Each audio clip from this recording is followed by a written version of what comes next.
All right, welcome back to OpenLine, talking about affordable housing. Let's go straight to Tony. Tony, what is your question? Yeah, thank you for taking the call. The lady sitting next to you, I've been in her office with Jefferson Street. She's a perfect example of a professional lady. She's helped out many people in the dire straits and needs. And Ms. Kay, you know me, and I very much thank you. Take the time out to meet me when I come out. You're welcome. Like I want to ask, like the guy on the end, he's very arrogant because there are no more pharaohs, because you're using the taxpayers' money to build up all this stuff, these hotels, these apartments, and then you turn around laughing in our face when you get rich. And we don't need a Donald Trump here in Tennessee, but I will say people can't live in these apartments and hotels downtown. We should have been spreading it out. We don't need Habitat to come in here and build homes that you should be doing already.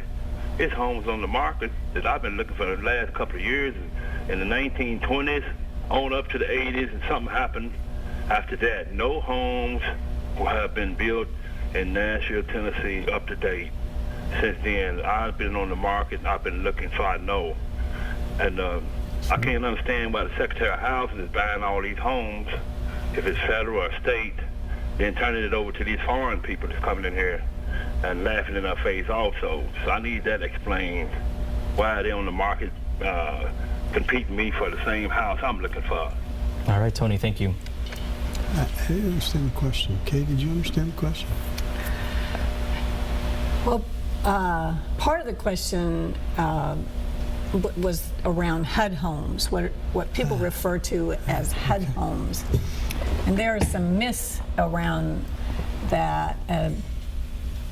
HUD guarantees loans for many homeowners in this country, and when those loans are defaulted on, then the lender takes the home back, and the home goes on the market. It's listed as a quote-unquote HUD home. And anyone can bid on those. It's a rather complicated process, but the goal is still to recoup money to pay off the debt, the original debt on the loan that was given on the properties. The other issue is, I think, housing for our workers in the inner city, maybe working in our hotels, and maybe the convention center, and our restaurants and our bars downtown.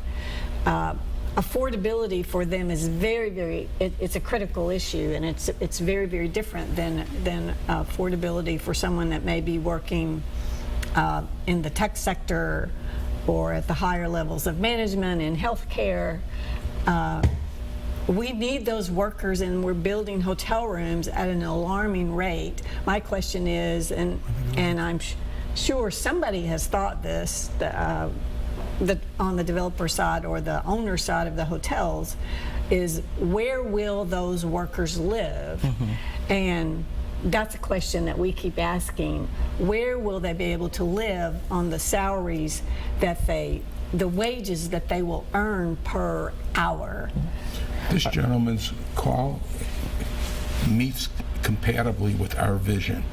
What he was talking about is, why isn't our city encouraging the development of workforce and affordable housing countywide throughout all of our neighborhoods? Nashville Next, our own land policy that was just adopted a year ago, specifically recommends that. Why aren't we aggressively developing plans to do what he envisions and what we envision? They're the same thing. All right, I want to get to the next caller. Teresa, line 1, what is your question? Hello. Hi, Teresa. Real quick, what is your question? My question, well, I did want to make a comment. First of all, I'm ashamed of the governor and the mayor for letting this happen. But the governor, it doesn't matter to him because he doesn't pay rent anyway, or does he pay a mortgage? But nevertheless, it's sad to let these people, these investors come in town that don't live here, but they want to build here. And the people who pay their hard-earned money and their taxes, they can't even afford to stay in a decent place. But everything that's up must come down. And I hate to say it, but it's going to be a lot of empty buildings, a lot of empty condos. It's going to be like Chicago, Detroit. You are not paying these people enough money to meet the needs. And it's going to bring about crime. Because when you have a person who has a household and they need to have money so that they can live, so that families can live, and they're not making that money, everybody doesn't go to church, and everybody's not going to play by the same rules. So you're creating a monster that you're not going to be able to fix. All right, thank you for that. We only have actually a few minutes left in the show. Final thoughts. It seems like this is a consensus among everyone. Well, we know desperation causes people to take desperate acts, and we are already seeing that in some of our neighborhoods, and that drives. It's unfortunate, and it impacts everyone in our community when that's the case. Yes, from word on the street from my sources, a significant amount of the money that has come into the community to cause this bubble is outside investment dollars. It's not all money lent by banks, financial institutions, and I was talking to a council member a month ago, and he was meeting with investors from as far away as China that want to come in and do projects in his council district. And it's critical for that council member to be up to date and educated about the facts, about the people in his council district. So it is a challenge, and it makes it incumbent upon the decision makers to pause and think when people come into your office to talk to you about a project and a plan. Do they live here? Are they going to live here? Avi, we only have a few seconds. I would like to Real quick, I have to believe our mayor understands the problem.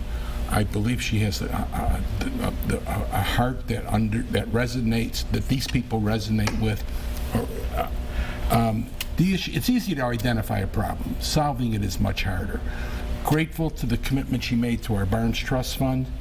We just need more of the same. We just need, and 1 year in, we'll be looking at year 2 and year 3.